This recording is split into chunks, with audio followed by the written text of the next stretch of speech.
Hey guys, today we're going to show you how to test a fuse with a multimeter. So in this particular vehicle we have our fuse box located under the hood. So we're just going to remove the cover and it's going to expose our fuses.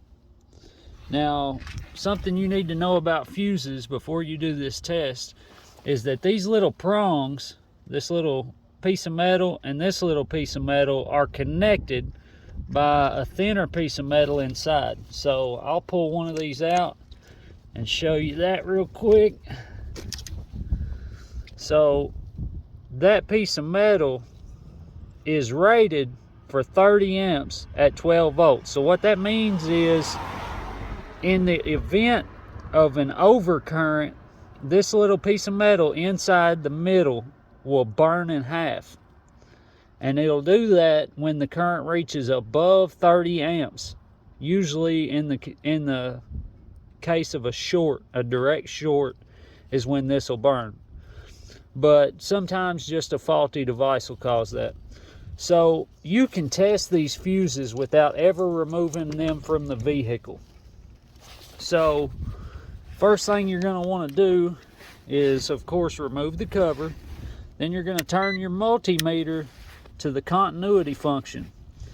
The continuity function is the sideways symbol, the symbol that looks like a sideways Wi-Fi symbol, and it'll show it there on the screen. Now I always turn my backlight on, makes it a little easier to see, but you can also check it in resistance mode. So if you hit select on this particular meter, it's going to take you to resistance mode.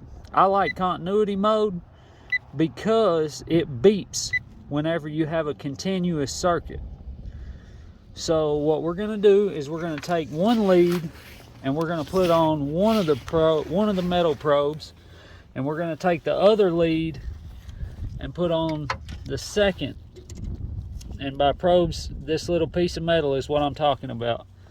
Then we're going to take our second lead and we're going to touch it directly to the second one. And that beep or value, depending on if you're using resistance or continuity, tells me that this fuse is good. So don't touch it, touch it. That fuse is good. So I don't ever have to remove this from the vehicle to perform this test. There's a lot of people out there that'll show you, oh, you have to find the fuse and take it out before you can test it. I can test every fuse in this fuse box without ever removing one because of the little metal spots on the top. Those go to each leg. Now, another fun fact is, let's say your horn isn't working or one of your electrical devices isn't working, but you don't know which fuse it is. When you take the cover off, bang, you've got a diagram of where everything is. So always remember that underneath your cover that goes on your fuse box, there'll be a diagram showing you where everything is. So that's how to test a fuse with a multimeter. Hope you all enjoyed this video. Links for this multimeter will be in the description. Make sure that you like and subscribe, and go check out our other content. Hopefully you find it useful. Thanks and have a great day.